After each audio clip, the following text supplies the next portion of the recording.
கலாத்தியர் 2வது அதிகாரத்தில் 1வது வசனம் நாங்கள் பார்த்தோம் என்று சொன்னால், மேலும் பேதுரு அந்நியோவுக்கு வந்தபோது அவன் மேல் குற்றம் சுமந்ததினால் நான் முகமுகமாய் அவனோட எதிர்த்தேன். எப்படி எனில் இதை பவுல் எழுதுகின்றார். பவுல் யாரை பற்றி எழுதுகிறார்? பேதுருவை பற்றி எழுதுகின்றார். அப்போ ஒரு குற்றத்தை, பேதுரு செய்த குற்றத்தை அவர் காட்டி இந்த இடத்துல எழுதுகிறார். என்ன குற்றத்தை பேதுரு செய்தானாம்? எப்படி எனில் யாக்கோபிடத்தில் இருந்தும் சிலர் வருகிறதுக்கு முன்னே அவன் புறஜாதியுடனே சாப்பிட்டான்.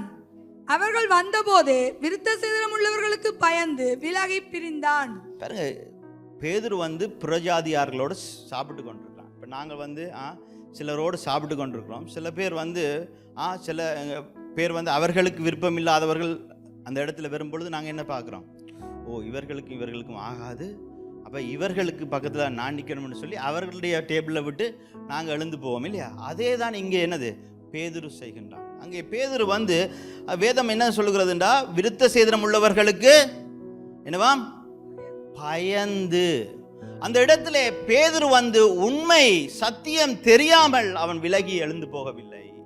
எது சரி எது பிழை என்று தெரிந்து அவன் விலகி போகவில்லை. மாறாக பயத்தினால உண்மையாக வாழ அவன் விலகி போனான். எங்களுடைய வாழ்க்கையிலையும் பார்த்தோம்னு சொன்னா, இது சரி இது பிழை என்று எங்களுக்கு தெரியும், இது சத்தியம் இது சத்தியம் இல்லை என்று தெரியும். ஆனாலும் இந்த உலகத்துக்கு ஒத்த வேஷம் தெரிக்கும்படிக்காக, இந்த உலகத்து காரியங்களுக்கு நாங்கள் ஒப்பு கொடுக்கும்படிக்காக, இந்த உலகத்தின் மேலே இருக்கிற பயங்களின் நிமித்தம் என்ன செய்கிறோம்? நாங்கள் சில காரியங்களை செய்கிறோம். எப்படி அங்கே பேதுரு இவைகள் தீட்டப்பட்டவைகள் என்று பசியோடு இருக்கின்றான். ஆனால் அவன் சொல்றான், இது தீட்டப்பட்டவைகள், இதை நான் தீண்ட மாட்டேன். ஏன்? அந்த அளவுக்கு வைராக்கியம். சிலவேளை எங்களுடைய வாழ்க்கையிலேயும் எங்களுடைய பாரம்பரியங்களை குறித்து, எங்களுடைய சடங்கு சம்பிரதாயங்களை குறித்து, எங்களுடைய சமுதாயத்தின் கருத்துக்களை குறித்து எங்களுக்கு சில வைராக்கியங்கள் இருக்கும். அந்த வைராக்கியங்களுக்கு எதிராக தேவனுடைய வசனம் பேசப்படும் பொழுது அந்த சத்திய வசனத்துக்கு கூட நாங்கள் என்ன ஒப்பு கொடுக்காமல் இருக்கின்றோம். இந்த இடத்துல அவனுக்கு சரி எது பிழை என்று தெரியும். யாருக்கு பயந்தான்? ஜனங்களுக்கு பயந்தான். அங்கே யாத்ராமத்தில் நாங்கள் பார்க்கின்றோம், அங்கே ஒரு பொன் தங்கத்தில் மாட்டுக்குட்டியை செய்து அங்கே ஆரோன் வழிபட்ட பொழுது அங்கே மோசே கீழே ஆரோன் இடத்துல போய் என்ன என்று சொல்லத, ஆரோன் என்ன சொன்னார்? இது பொல்லாத ஜனம் என்று உனக்கு தெரியும் மோசே என்று சொல்லுகிறார் இல்லையா? எது பொல்லாத ஜனம்? இந்த ஜனத்துக்கு நீ பயப்படுவியா இல்லாட்டி தேவனுக்கு பயப்படுவியா? இதனால பாருங்க, இந்த உலகத்திலே நாங்கள் செய்கிற காரியங்களிலே, சமுதாயத்திலே, எங்களுடைய வாழ்க்கையின் செயல்களிலே நாங்கள் எவைகள் மனுஷரை பிரியப்படுத்த, மனுஷருக்கு பயந்து செய்கின்றோம். இந்த இடத்துல பாருங்க, பேதுரு அதைத்தான் செய்தான். அந்த என்ன நடக்குதுன்னு பார்ப்போம். அதை தொடர்ந்து வாசிப்போம். மற்ற யூதரும் அவனுடைய கூட மாயம் பண்ணினார்கள். அவர்களுடைய மாயத்தினாலே பர்னபாவும் இழுப்புண்டான். பாருங்க, மாயம் என்பது என்ன தெரியுமா? வேஷம். வேஷம்தான் மாயம். ஆண்டவர் பரிசேரையும் சதுசேரையும் பார்த்து என்ன சொல்றாரு? மாயக்காரரே என்று சொல்றாரு. என்னது?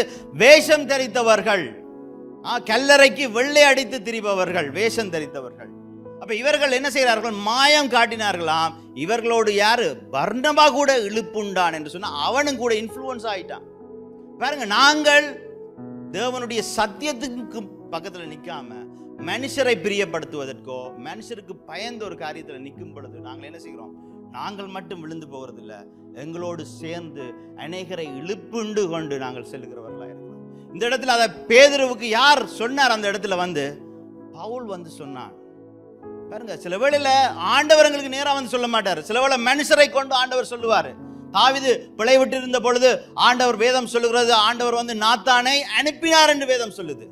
நாத்தானை யார் அனுப்பினது? பேசினது அந்த சிஸ்டரா இருக்கலாம், அந்த பிரதரா இருக்கலாம். ஆனா பேச வச்சது யாரு? ஆண்டவர் பேச வைக்கின்றார்.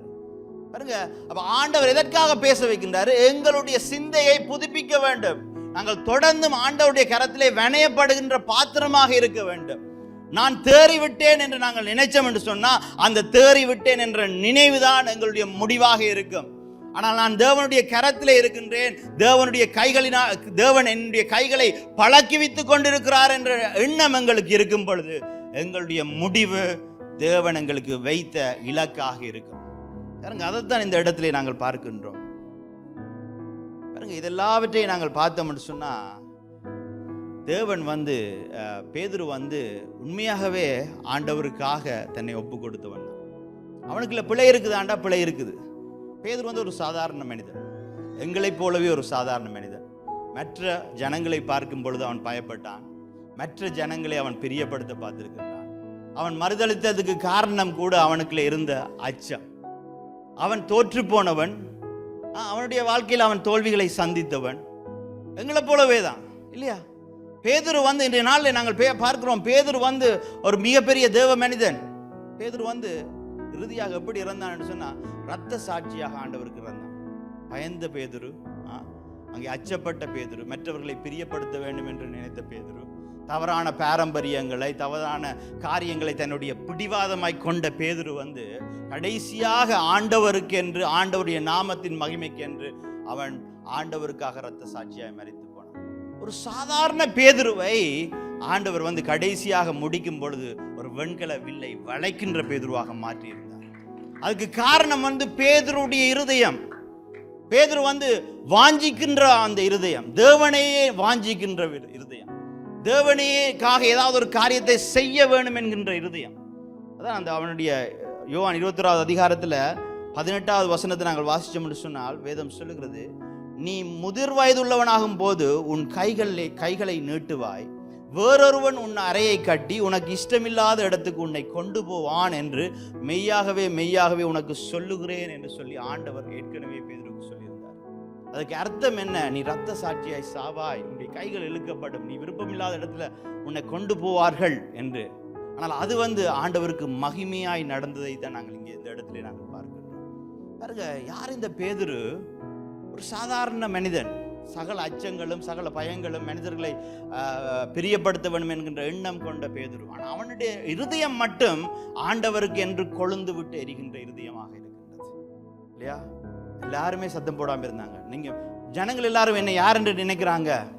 எலியா தீர்க்கதரிசி, அந்த தீர்க்கதரிசி என்று சொல்லுகிறார்கள். நீங்க என்ன யார் என்று நினைக்கிறீங்க? என்னோட பேதுரு தான் முதலாக சொன்னா, என்னது? நீர் தேவனுடைய குமாரன் ஆகிய கிறிஸ்து.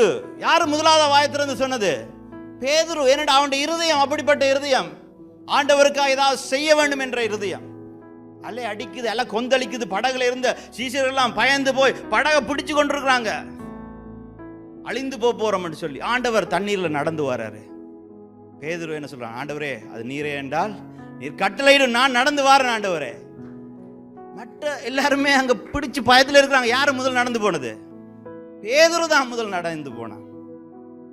அங்கே கெத்சமனே தோட்டத்திலே ஆண்டவரை வந்து அங்கே காவற்காரர்கள் வந்து அவரை பிடிக்கும் பொழுது யாரு உரையிலிருந்து பட்டயத்தை உருவினது?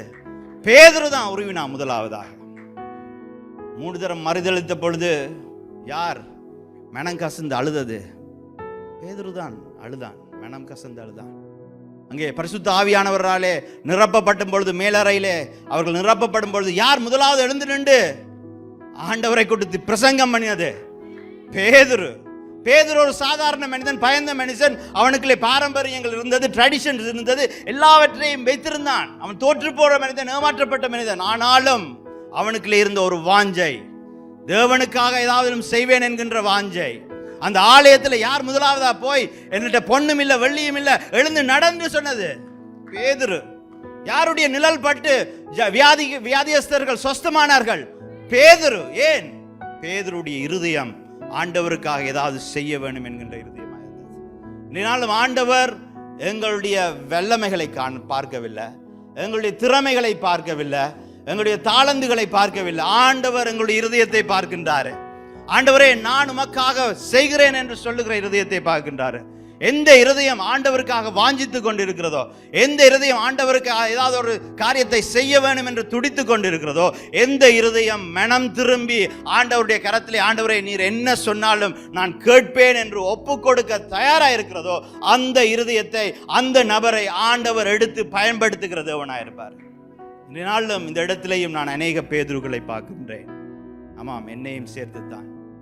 எத்தனையோ இடத்துல நான் விழுந்திருக்கிறேன், நாங்கள் விழுந்திருக்கின்றோம். எத்தனையோ இடத்துல நாங்கள் தோற்று போயிருக்கின்றோம். ஆனால் இன்றைய நாளிலும் நாங்கள் தேவனுடைய கரத்திலே இருக்கிறபடினாலே வெண்கல வில்லையும் நாங்கள் வளைக்கும்படிக்காக அவருடைய கைகளினாலே நாங்கள் பழக்கிவிக்கப்பட்டு கொண்டிருக்கின்றோம். எங்களுடைய எல்லைகளை ஆண்டவர் நாளைய தினம் நிச்சயமாக விசாலமாக்குவார். அவருடைய கரத்திலே நாங்கள் பயங்கரமாகவும் அவருடைய கரத்திலே வல்லமையாகவும் செயல்படுகிற சபையாக நாங்கள் இருப்போம்.